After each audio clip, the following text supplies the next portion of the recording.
구독자 여러분 안녕하십니까. 4월 27일 화요일 새벽이 됐습니다. 최윤식입니다. 백신 얘기부터 먼저 하겠습니다. 토요일 문정부가 화이자 백신을 2천만 명분, 그러니까 4천만 회분 추가 계약을 했다고 발표했습니다.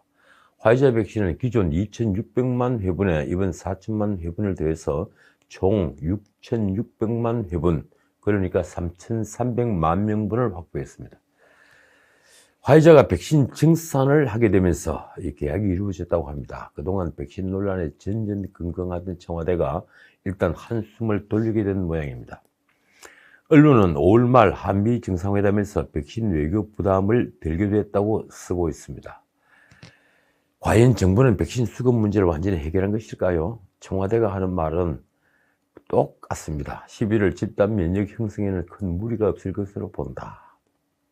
그런데 화이자는 언제 들어오는 겁니까? 정부의 대답은 3분기부터입니다. 현재까지 국내 도입 백신 대부분은 아스트라제네카인데 접종 후에 혈전, 뇌출혈 등 부작용이 발생해 불안감이 아주 커진 상태입니다.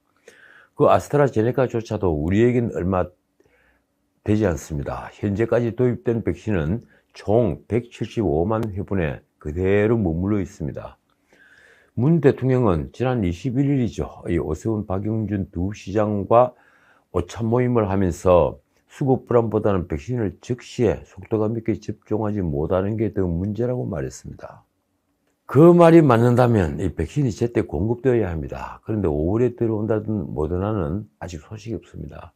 6월 말까지 백신 525만 회분이 추가로 들어온다고 하지만 정확한 일정은 나와 있지 않습니다. 정부는 노바백스, 모더나, 얀센 271만 회분을 상반기에 도입하기 위해 논의 중이라고 합니다. 방역당국은 상반기에 2차 접종 400만 회분, 그러니까 200만 명을 접종한다고 했는데 5,200만 인구의 상반기 200만 명 면역은 아마 접종률로 따지면 여전히 OECD에서 꼴찌 수준일 것입니다. 25일 기준 1차 접종자는 226만 639명으로 전체 인구의 4.4%에 지나지 않습니다. 2차 접종까지 마친 사람은 10만 4,538명으로 고작 전체 인구의 0.2%에 불과합니다. 그런데 이 민주당의 반응이 가관입니다. 이 최인호 대변인은 연합뉴스에 국민의 힘을 두고 이렇게 말했습니다. 국민을 너무 불안하게 해서 자신의 정치적 이득이나 누리려는 무책임한 행태다. 당장 며칠 전만 해도 문 대통령이 비상이 걸려서 이 스푸트니크 V 백신을 검토할 것을 지시했는데 아직 언제 들어올지 모를 화이자 백신을 추가 계약을 했다고 해서 여당 대변인이 할 말은 아니죠. 이제 고작 인구의 0.2%가 2차 접종을 마친 접종률 꼴찌 국가인데 말입니다. 복지부 손영래 반장의 한 말도 도를 넘기는 마찬가지입니다. 백신 물량에 대한 우려는 이제 충분히 해소됐다. 이제는 미래 백신 수급이 차질 빚을 것인지 아닐 것인지에 대한 소모적인 논쟁은 중단하고 현재 집중할 때이다. 어쨌든 문제는 백신이 공급되는 겁니다. 그 백신 공급만 된다면 누가 시비를 걸겠습니까? 당장 상반기 백신 수급이 불투명한 처지에 정말 배짱 하나는 다들 대단합니다. 아니나 다를까 어제 수석 보좌관 회의에서 문 대통령도 백신에 대해 한마디 했습니다. 언론과 야당을 향해 한 말입니다. 정부는 집중 목표의 이행을 자신하고 있고 내부적으로는 플러스 알파를 더하여 4월 말까지와 상반기 중의 집중 인원을 더 늘리고 집단 면역도 더 앞당기려는 목표를 갖고 있다. 문 대통령의 자신감은 정말 대단합니다. 그 자신감 어디서 나오는 걸까요? 그는 정부 계획대로 4월 말 300만 그리고 상반기 중으로 1200만 명 또는 그 이상의 접종이 시행될지 여부는 조금만 더 지켜보면 알 수 있는 일이라면서 이렇게 말했습니다. 정부 계획대로 되지 않으면 충분히 문제 제기를 할 수 있는 만큼 지금 단계에서는 백신 문제를 지나치게 정치화하여 백신 수급과 접종에 대해 막연한 불안감을 부추기는 일이 없도록 해 주실 것을 당부드린다. 이쯤 되면 할 말을 잃습니다. 어쨌든 오늘까지 대한민국은 전 세계에서 접종률 꼴찌 국가입니다. 지금까지 코로나 사태를 정치적으로 이용한 세력은 도대체 누구였습니까? K 방역을 1200억이나 되는 돈을 들여서 홍보한 것은 무엇 때문이었습니까? 백신을 제때 확보하지 못해 접종 102위, 접종률 111위로서 K 방역을 세계의 조롱거리로 만든 게 야당과 언론이었습니까? 지금 이스라엘을 비롯한 백신 선도국들은 코로나로부터 벗어나고 있는 중입니다. 백신이 없는 뉴질랜드도 노 마스크 생활을 하고 있습니다. 그런데도 언론과 야당이 혹은 문정부 비판 세력이 백신 문제를 지나치게 정치화한다는 것인가요? 그렇다면 적반하장이라고 할 수밖에 없습니다. 그런 문 대통령이 결국 설화를 빚었습니다. 지난 방송에서 말씀드린 뉴욕타임스 기자회견은 조 바이든과 이 도널드 트럼프 전 현직 미국 대통령을 불쾌하게 하기에 좋겠던 것으로 보입니다. 문 대통령은 바이든에게 북한과 마주 앉고 중국과 협력하라고 촉구했습니다.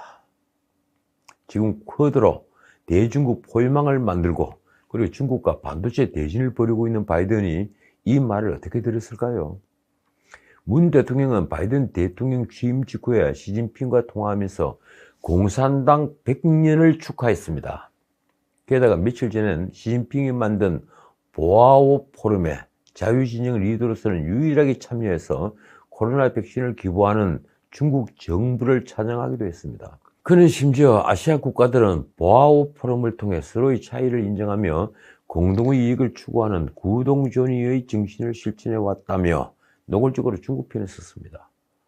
보아오 포럼은 시진핑의 중국몽, 그 중국몽의 표현인 1대1로 협력의 강화를 부재로 하고 있습니다. 그 포럼에서 중국이 미국을 공격할 때 쓰는 구동존의 정신을 실천해 왔다고 했으니 대미 외교를 앞두고 이보다 더 기가 막힐 참사가 어디에 있겠습니까? 그런 그가 싱가포르 회담을 사기극이라고 말하는 바이든에게 한 말이 이렇습니다. 트럼프 정부가 거둔 성과의 토대 위에서 더욱 진전시켜 나간다면 그 결실을 바이든 정부가 거둘 수 있다고 생각한다. 북한과 마주 앉고 중국과 협력하라며 한 이 말은 바이든에게 어설픈 훈계처럼 들리지 않았을까요?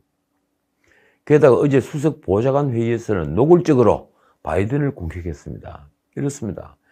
여유가 있을 때에는 모든 나라가 한 목소리로 연대와 협력을 말했지만 자국의 사정이 급해지자 연합도 국제공조도 모두 뒷전이 되어 국경 봉쇄와 백신 수출 통제, 사재기 등으로 각자 도생에 나서고 있다.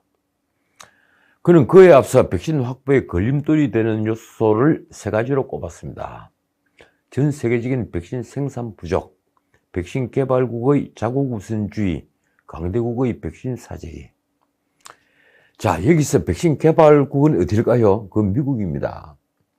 아스트라제네카를 제외한 모든 백신은 미국이 개발했으니 말입니다.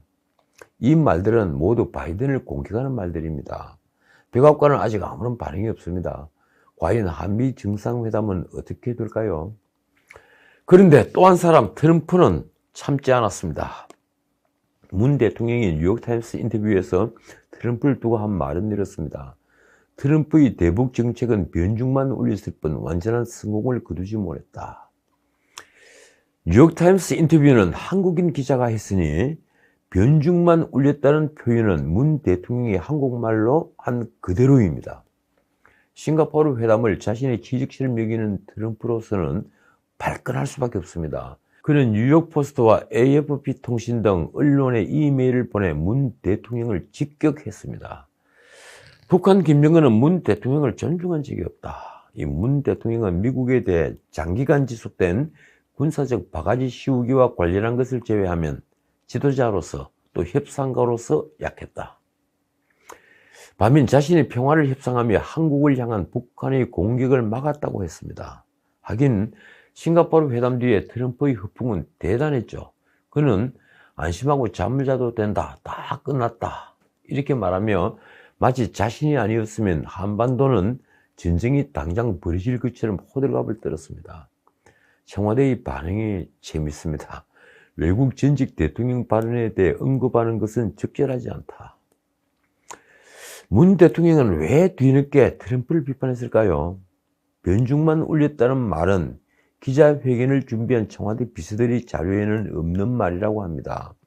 그러니까 문 대통령이 기자회견에서 즉흥적으로 한 말입니다. 문 대통령은 싱가포르 회담이 있은 얼마 뒤에 트럼프가 노벨상을 받아야 한다고 칭송했습니다. 노벨상을 탐냈던 트럼프로서는 너무너무 듣기 좋은 말이었죠. 문 대통령은 2018년 4.27 남북 정상회담 직후에 이루어진 통화에서는 이렇게 말했습니다. 트럼프 대통령의 통 큰 결단이 크게 기여했다는데 남북 두 정상이 공감했다.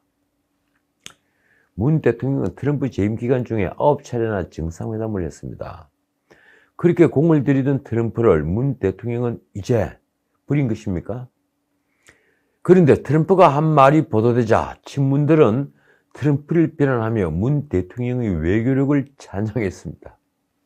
언론 보도를 보면 친문 커뮤니티에서 네티즌들은 트럼프를 두고 단단히 미쳤네, 노망난 퇴물 등 원색적인 비난을 쏟아냈습니다. 더 심한 욕은 제가 뺐습니다. 반면 문 대통령에게는 외교왕 문재인, 최고의 협상가 이런 댓글을 달았습니다. 심지어 국익을 위해 미국에게도 할 말을 하는 대통령이라는 찬사마저 있었습니다. 드디어 친문이 문 대통령에게 쥐이 되고 있는 것입니다. 자, 이제 문 대통령이 5월 말 한미 정상회담에 가기 전에 하나 결정해야 할 일이 남았습니다. 바로 한국이 쿼드에 참여할 것인가에 대한 명확한 답변입니다. 미국 바이든 정부는 대선 전부터 이 쿼드를 중시했습니다. 중국의 패권을 막기 위한 인도 태평양 전략에 쿼드가 핵심 축이 된 것입니다. 쿼드는 미국, 일본, 인도, 호주의 안보 협의체인데 한국이 들어가면 동북아에서 한미일 안보 공조가 가능해집니다. 그러니 미국으로서는 한국의 쿼드 참여는 필수적입니다. 미국은 오래전부터 한국의 쿼드 참여를 촉구하는 것으로 알려졌습니다. 그런데 문 정부는 미국으로부터 공식 요청을 받은 적이 없다는 말을 지금까지 계속 되풀이하고 있습니다. 지금 쿼드는 중국을 견제하는 안보 공조에서 코로나 백신 제공, 그리고 반도체 공급망 구축 등 다양한 분야에서 대중국 동맹으로 확대되고 있습니다. 중국에게는 한국의 쿼드 참여는 최악입니다. 코앞에 나토 같은 강력한 안보 공동체가 등장하기 때문입니다.